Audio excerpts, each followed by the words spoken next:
Terrell Rhodes was not under arrest, but being interrogated by the police department for his involvement in the death of a 2-year-old.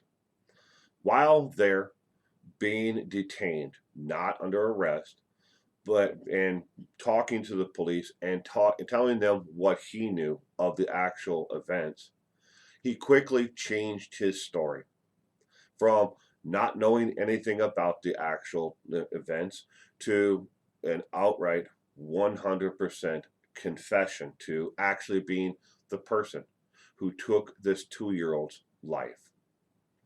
The police officer then handcuffed one hand, his right hand, to the table so the two of them could leave and come back in without himself harming himself.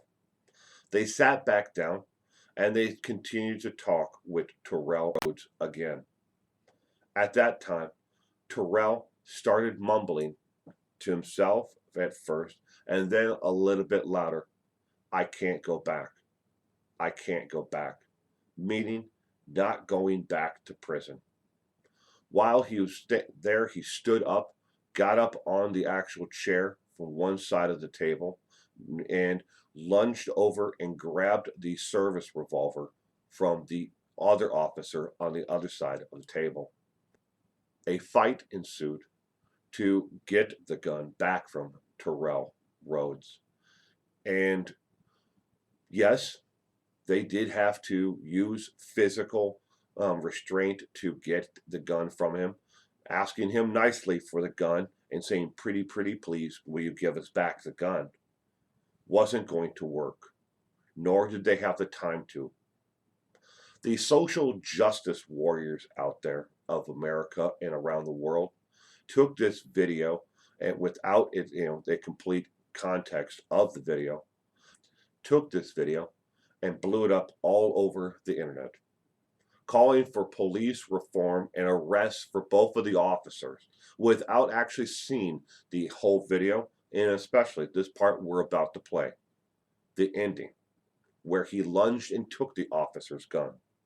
All they saw was the communication from the family members of Terrell Rhodes, who wanted justice for Terrell because he had a bruised up face. He had scratches and bruise marks on his arm, without knowing that Terrell had actually taken the officer's pistol. What he planned to do with it is anyone's guess. Shoot both of the officers, kill himself, we don't know. All the above, again, we don't know.